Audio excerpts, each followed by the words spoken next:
Alrighty, welcome back. This is the next topic here. You've already learned about the properties of, you should by now know the properties of acids and bases. You should know the properties of acids and bases, the difference between strong and weak acids, strong and weak versus weak. So if you don't know those, please review those before we move on, because you don't want to fall behind, and you might need some of that knowledge in order to do this part. Okay, and this part is one of the TEKs differentiate between Arrhenius acid and base and Bronsted-Lowry and acid, Bronsted-Lowry acid and base. And so this is very, very straightforward. This is a notes page, so just take your notes along as I go through this. So read this first part here. The Arrhenius definition of acids and bases is one of the oldest. An Arrhenius acid is a substance that, when added to water, increases the hydrogen ions present. So when you put an acid in, it's going to split up. Remember, this associate into H and Cl. Okay, so that means it's going to increase the hydrogen concentration. And when you write hydrogen concentration, it's going to be H plus, and it's going to be in a bracket, tells you it's a concentration. Okay, and then when it's in water again, when it's added, when that's in water, it's going to form this ion called hydronium ion, and it's essentially the same thing as a hydrogen ion. Okay, so in water, it could be hydronium. All right, hydronium. So the hydronium concentration and the hydrogen concentration is the same, and an Arrhenius acid will increase that concentration of that hydrogen and hydronium. Okay. On the other hand, an Arrhenius base, it increases the concentration of OH. Okay, and OH is hydroxide. So this is hydroxide. The OH will increase. So that's an Arrhenius base. So HNO3, what does that, number one here, what does that have to donate? It doesn't have an OH at the end. Well, it's an acid, it's nitric acid, so it is an Arrhenius acid because it don't increase the concentration of hydrogen ion or hydronium. Okay, be very familiar with that. They're interchangeable as far as concentration of acids. Okay, and an Arrhenius KOH here, it has an OH there at the end. It's a base, so it's a base. It can increase the concentration of OH, hydroxide. Okay. So just follow the same thing and do 3 and 4 before you continue to the next step. All right, part 2. Bronsted-Lowry acid and base. Bronsted-Lowry is defined as anything that donates hydrogen, donates a hydrogen ion. Very important there. Okay, Bronsted-Lowry base is defined as anything that accepts a hydrogen ion. So it's not about OH concentration or H plus concentration. It's about one that gives up a hydrogen and one that takes in a hydrogen. So when you look at a formula like this, for example, NH3 here, H2O, NH4, OH.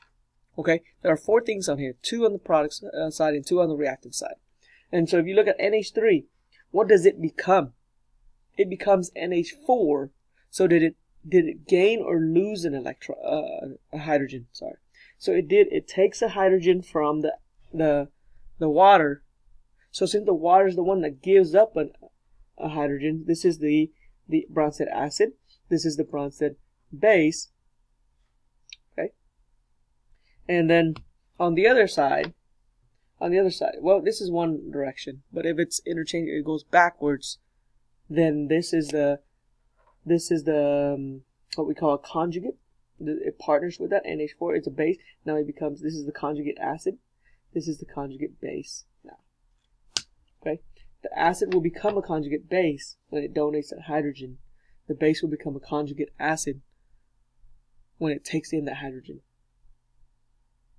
Okay.